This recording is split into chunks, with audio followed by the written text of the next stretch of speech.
Team Sports from the Monsoor Law Firm Sports Desk. Playoffs were on the line earlier today between Navaro and TJC. Coming into it, the Apaches were ranked number 11. But if football hasn't taught you anything at all, it's that rankings don't matter.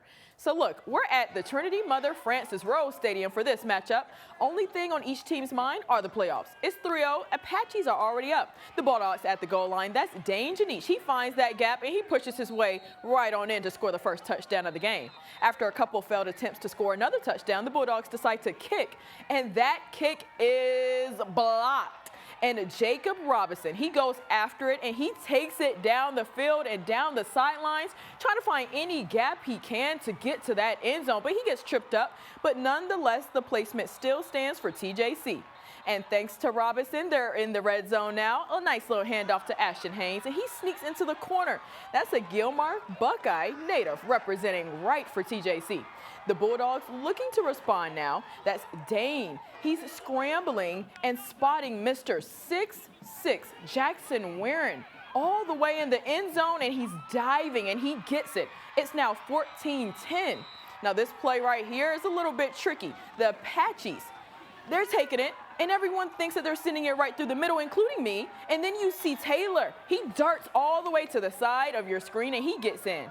And they are leading into halftime, but look, Navaro, they came back and got it, 34-24. Now let's move on to the Bedlam matchup, Oklahoma versus Oklahoma State. Nice little handoff to Ollie Gordon. No defender could take him down, and he busts through that gap and into the end zone. The Cowboys are up.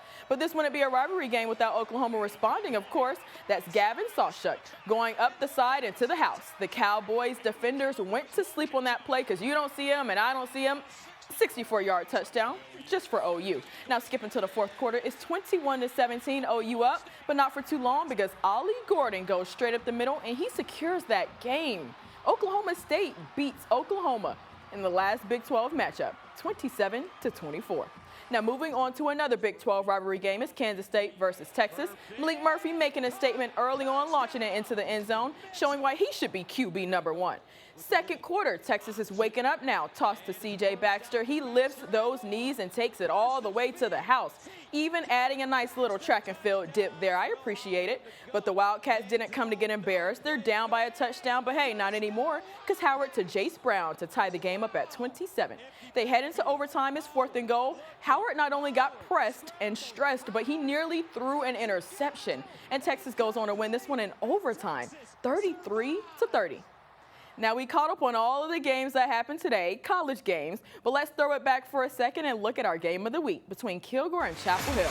The Kilgore Bulldogs came out and showed out, winning last night's matchup 39-16. Let's take a look.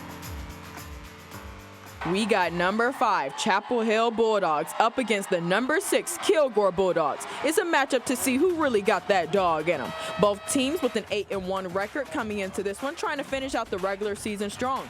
Early on, Kilgore is doing what needs to be done with Derek Williams throwing a quick pass to Chris Williams, getting some help into the end zone. Thank you very much. And the sideline goes wild. Chapel Hill struggled to get in the end zone, so they opt out for a field goal. Well, something is better than nothing.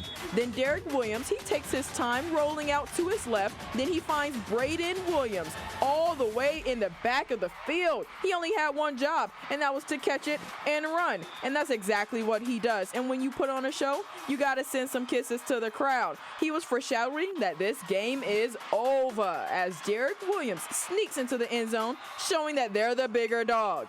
Clint Fuller spoke about the win. Well, it starts with our offense. Our offense controlled the game early. We're able to keep our defense on the sideline, which is always good. And then defensively, our kids had a plan. They executed the plan. They played their hearts out. They played fast. They played physical.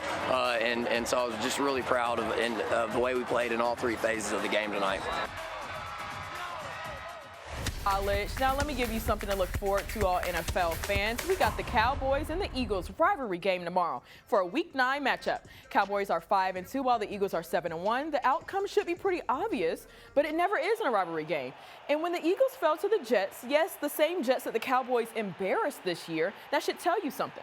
Now, we got Jalen Hurts not looking like himself, and Dak looking pretty nice after that win against the Rams last week, 43-20. So now I only got one question, Jesus. Yeah. Cowboys or Eagles? Look, whenever the Rangers and the Astros are playing, I told you I was the Rangers' good luck charm. You did. And they won. And they won. And they pulled through. They did. So I'm going to tell myself, and I'm going to tell you, and everyone back at home, I'm the Cowboys' good luck charm, and they're going to win the Super Bowl. Okay. Bling, bling. They got to get to the Eagles first tomorrow. Kickoff is at 3:25, and I guess I'll give y'all that update tomorrow. Piece of cake, maybe.